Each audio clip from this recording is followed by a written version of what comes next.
Hello students, thermodynamics में आज हम heat of reaction and its types के बारे में डिस्कस करते हैं। तो हीट ऑफ रिएक्शन, जिसे हम एंथैल्पी ऑफ रिएक्शन भी कहते हैं, एंथैल्पी ऑफ रिएक्शन भी कहते हैं। तो सबसे पहले इसका डेफिनेशन क्या है? द हीट और enthalpy change absorbed or released during chemical reaction is called heat of reaction। हमारे पास कोई केमिकल रिएक्शन है, केमिकल रिएक्शन में हीट जो है या तो एब्जॉर्ब हो रही है या तो रिलीज़ हो रही है, उसी को कहा जाता है heat of reaction. Heat of reaction को हम रिप्रेजेंट करेंगे डेल्टा एच आर से, राइट। एंथैल्पी ऑफ रिएक्शन और heat of reaction delta H R से इसे हम रिप्रेजेंट करेंगे। तो हीट ऑफ रिएक्शन के अंदर हमारे पास दो केसेस आते हैं। हीट ऑफ रिएक्शन में या तो हीट एब्जॉर्ब हो रही है या तो हमारे पास हीट रिलीज़ हो रही है। तो केमिस्ट्री में जिस प्रोसेस में हीट एब्जॉर्ब होती है उस प्रोसेस को हम एंडोथर्मिक रिएक्शन कहते हैं, राइट। और जहाँ पे हीट रिलीज़ होती है उसे हम एक्सोथर्मिक प्रोसेस कहते हैं, राइट। अब देखिए, जो एंडोथर्मिक प्रोसेस होता है, तो एंडोथर्मिक में क्या होता है? प्रोडक्ट की एंथैल्पी जो है that is greater than reactant की एंथैल्पी से, ठीक है। H P is greater than H R. Enthalpy of product is greater than enthalpy of reactant. तो अगर इसका हम जो है डायग्रामेटिक रिप्रेजेंटेशन शो करें तो इस साइड रखेंगे हम फेज़ ऑफ रिएक्शन, राइट, और इस साइड एनर्जी। तो रिएक्टेंट की एनर्जी जो है कम है, राइट, रिएक्टेंट की एनर्जी कम है और प्रोडक्ट्स की एनर्जी ज़्यादा है। तो ग्राफ इस तरह से ड्रा होगा। तो बहुत सारी डिसोसिएशन रिएक्शन जो हैं ये हमारे पास एंडोथर्मिक रिएक्शंस हैं, मतलब हीट यहाँ पे दी जाती है, right, heat is given out और हीट क्या होती है? एब्जॉर्ब होती है। एक्सोथर्मिक के केस में क्या है कि रिएक्टेंट्स की जो हीट है that is greater than products की एंथैल्पी, राइट। तो कॉम्बिनेशन रिएक्शंस की एग्जांपल यहाँ पे आती है, राइट। अब देखिए, हमारे पास रिएक्टेंट है, रिएक्टेंट से क्या बन रहा है? प्रोडक्ट बन रहा है, राइट। तो यहाँ पे जो हीट ऑफ रिएक्शन होगी वो पॉजिटिव होगी, राइट। हमारे पास जो प्रोडक्ट की एंथैल्पी होगी वो ग्रेटर होगी रिएक्टेंट की एंथैल्पी से। तो जब डिफरेंस करेंगे प्रोडक्ट माइनस रिएक्टेंट तो ओवरऑल वैल्यू पॉजिटिव आएगी। यहाँ फिर हम रिएक्टेंट के अंदर जो है हीट एब्जॉर्ब करेंगे। रिएक्टेंट्स को हीट दिया, रिएक्टेंट्स ने हीट एब्जॉर्ब किया, तो हमारे पास क्या बनेंगे? प्रोडक्ट्स बनेंगे। यहाँ फिर रिएक्टेंट्स ने प्रोडक्ट्स बनाए और प्रोडक्ट्स की एनर्जी अगर ज़्यादा है तो हमने उसमें से हीट को माइनस कर लिया, तो वो रिएक्टेंट की हीट के बराबर आ जाए, राइट। अगर हम यहाँ पे देखें तो रिएक्टेंट से क्या बन रहा है? प्रोडक्ट बन रहा है, ठीक है। और यहाँ पे क्या होता है? हीट ऑफ रिएक्शन नेगेटिव होता है एक्सोथर्मिक के केस में। तो इसका मतलब प्रोडक्ट्स की जो एनर्जी होती है, जो हीट होती है, वो कम होती है, तो हमें यहाँ पे हीट प्लस करना पड़ेगा और हमें रिएक्टेंट्स में हीट सब्ट्रैक्ट करना पड़ेगा, तब वो प्रोडक्ट्स के बराबर वैल्यू आएगी। अब क्या क्या फैक्टर्स हैं which affect rate of reaction? Rate of reaction को क्या क्या फैक्टर्स अफेक्ट करते हैं? सबसे पहला फैक्टर है स्टोइशियोमेट्री। स्टोइशियोमेट्री में हम दो केसेस डिस्कस करते हैं। देखिए, स्टोइशियोमेट्री में हम दो केसेस डिस्कस करते हैं। केस फर्स्ट, अगर हमारे पास रिएक्टेंट से प्रोडक्ट बन रहा है, ठीक, उस वक्त जो हीट ऑफ रिएक्शन है उसे हम 1 से रिप्रेजेंट करते हैं, हीट ऑफ रिएक्शन फर्स्ट। अगर हमने रिवर्स कर दिया, प्रोडक्ट से रिएक्टेंट बनाया, तो उस वक्त जो हीट ऑफ रिएक्शन है उसे हम रिप्रेजेंट करेंगे heat of reaction delta H R 2 से। तो यहाँ पे जो डेल्टा एच आर 2 होगा वो इक्वलेंट होगा डेल्टा एच आर 1 के, लेकिन जो साइंस होंगे वो क्या होंगे? ऑपोजिट होंगे, राइट। जो साइंस होंगे वो ऑपोजिट हो जाएंगे। तो अगर इसी डेल्टा एच आर को हम यहाँ पे नॉट से रिप्रेजेंट करें, तो इसका मतलब हो गया heat of reaction at standard conditions और enthalpy of the reaction at standard conditions. Standard conditions में क्या होगा, प्रेशर हमने 1 बार रखना है, टेम्परेचर 25 डिग्री सेल्सियस, और जो एक्वस सोल्यूशन होगा वो 1 मोलर का होगा, राइट। जो मोलरिटी होगी वो 1 होगी। केस 2 में क्या है, अगर हमारे पास रिएक्टेंट से प्रोडक्ट बन रहा है, रिएक्टेंट से प्रोडक्ट बन रहा है, तो उस वक्त जो हीट ऑफ रिएक्शन है दैट इज़ डेल्टा HR1। और अगर हमने इस रिएक्शन को इस तरीके से रिप्रेजेंट किया, A times reactant gives us A times product, तो जो हीट ऑफ रिएक्शन है that is represented by delta HR2। तो हमारे पास जो डेल्टा HR2 होगा, राइट, जो हमारे पास डेल्टा HR2 होगा, it will be equivalent to A times delta HR1। तो ये चीज़ हमको याद रखनी है, राइट। अब हम जो है types of heat of reaction की बात करते हैं। जैसे सबसे पहले heat of formation, right. Heat of formation क्या हुआ, तो जब भी हमारे पास हीट एब्जर्ब होगी या रिलीज होगी during formation of 1 mole of the product from its constant atoms और मॉलिक्यूल्स, उसको हम बोलेंगे हीट ऑफ फॉर्मेशन। और जब ये प्रोसेस किसी स्टैंडर्ड कंडीशन पे होगा, राइट, स्टैंडर्ड स्टेट में होगा, स्टैंडर्ड कंडीशन में होगा, तो उस वक्त बोलेंगे स्टैंडर्ड हीट ऑफ फॉर्मेशन, इसे बोलेंगे, राइट।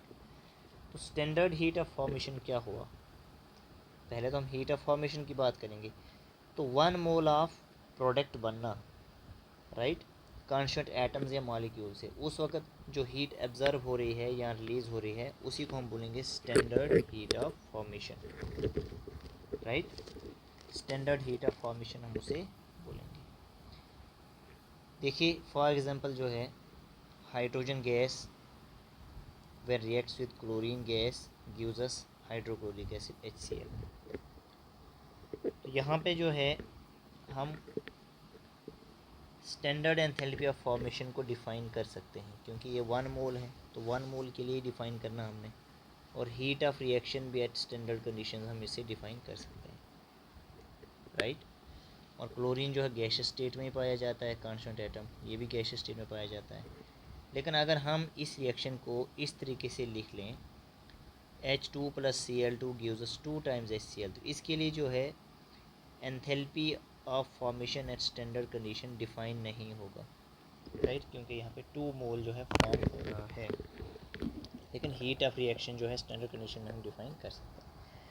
अगर हमने सोडियम लिखा, इसको रिएक्ट किया हाफ ब्रोमीन लिक्विड के साथ, तो हमारे पास सोडियम ब्रोमाइड बनेगा। इसके लिए enthalpy of formation at standard condition is defined, और डेल्टा HR0 भी जो है डिफाइंड है, क्योंकि ब्रोमीन जो है ये लिक्विड स्टेट में ही पाया जाता है, राइट। सोडियम सॉलिड स्टेट में ही पाया जाता है, right.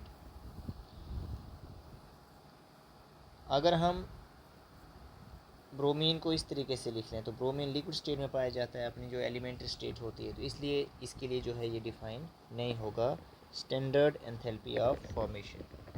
Standard enthalpy of formation इसके लिए डिफाइन नहीं होगा, लेकिन हीट ऑफ रिएक्शन डिफाइन है। तो ये बहुत ही इंपॉर्टेंट चीज़ है नोट के फॉर्मेट में, कि enthalpy of formation at standard condition zero कब होगा। डेल्टा HF0 हमारे पास ज़ीरो कब होगा, ज़ीरो हमारा जो है ये कब होगा, एलिमेंट्री स्टेट्स में ये ज़ीरो होगा। जैसे O2 गैशियस फॉर्म में ही पाया जाता है, तो इसके लिए ज़ीरो होगा। नाइट्रोजन गैशियस फॉर्म में पाया जाता है, H2 gaseous form, F2 gaseous form, Cl2 gaseous form, bromine liquid, carbon सिर्फ ग्रेफाइट। अगर डायमंड होगा तो उसे ज़ीरो नहीं कंसिडर करेंगे। Phosphorus white, sulphur 8, rhombic, right. Mercury liquid state में अगर होगा, कोई भी मेटल है वो सॉलिड स्टेट में है, तो अकॉर्डिंग टू IUPAC इन सब के लिए जो है डेल्टा HF0 का वैल्यू क्या लेंगे, हम ज़ीरो लेंगे जब ये हमें कैलकुलेशंस परफॉर्म करनी।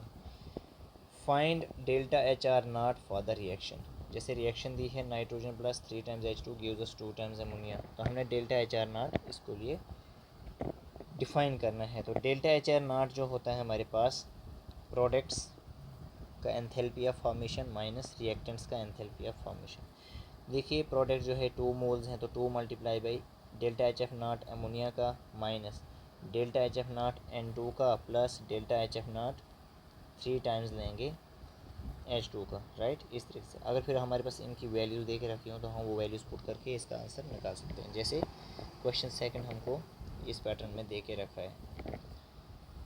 देखिए क्वेश्चन क्या है कि find delta H R not for the reaction. ये रिएक्शन है, जिंक ऑक्साइड सॉलिड में ऑक्सीजन के साथ रिएक्ट कर रहा है ये, राइट। कार्बन मोनोऑक्साइड के साथ रिएक्शन हो रहा है, तो जिंक सॉलिड बन रहा है और कार्बन डाइऑक्साइड गैस बन रहा है।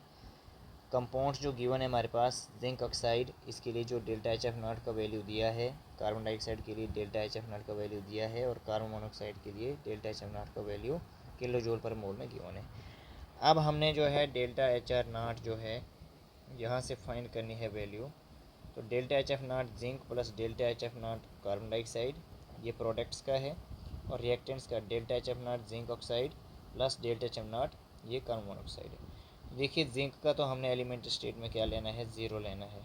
कोई भी मेटल है, अभी हमने बताया कि मेटल जो है एलिमेंट स्टेट में ज़ीरो कंसिडर किया जाएगा, राइट। और कार्बन डाइऑक्साइड का वैल्यू दिया है -390, हमने लिख लिया, माइनस लिखा, ठीक है, फॉर्मूले से। और delta H am not zinc oxide की वैल्यू भी दी है -350, प्लस कार्बन मोनोऑक्साइड का वैल्यू भी दिया है -110। तो जब ये वैल्यूज़ हमने यहाँ रखी तो हमारे पास ये जो है ओवरऑल सॉल्व करके जो है माइनस और ये ओवरऑल माइनस आ जाएगा 460, तो माइनस माइनस प्लस ये माइनस करके हमारे पास 70 किलो जूल पर मोल आंसर आ जाएगा। अब हम डिफरेंट टाइप्स ऑफ एंथैल्पीज देख लेते हैं, जैसे स्टैंडर्ड एंथैल्पी ऑफ फॉर्मेशन। तो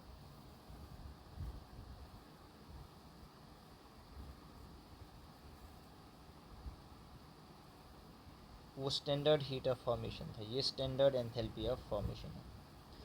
तो सबसे पहले एंथैल्पी ऑफ फॉर्मेशन क्या हुआ, right. Standard enthalpy of formation क्या हुआ कि enthalpy change when 1 mole of compound is formed from its elements in elementary state in standard conditions. और एलिमेंट्री स्टेट में 1 मोल ऑफ कंपाउंड जो है कांस्टेंट एलिमेंट से मिल के बन रहा है, तो उसे हम एंथैल्पी ऑफ फॉर्मेशन बोलेंगे। अगर ये प्रोसेस स्टैंडर्ड कंडीशंस पे होता है तो उसे हम स्टैंडर्ड एंथैल्पी ऑफ फॉर्मेशन बोलेंगे। जैसे ये रिएक्शन है ½ H2 plus ½ Cl2 gives us ½ HCl, तो 1 मोल ऑफ कंपाउंड के लिए हमने एंथैल्पी ऑफ फॉर्मेशन जो है डिफाइन करना है।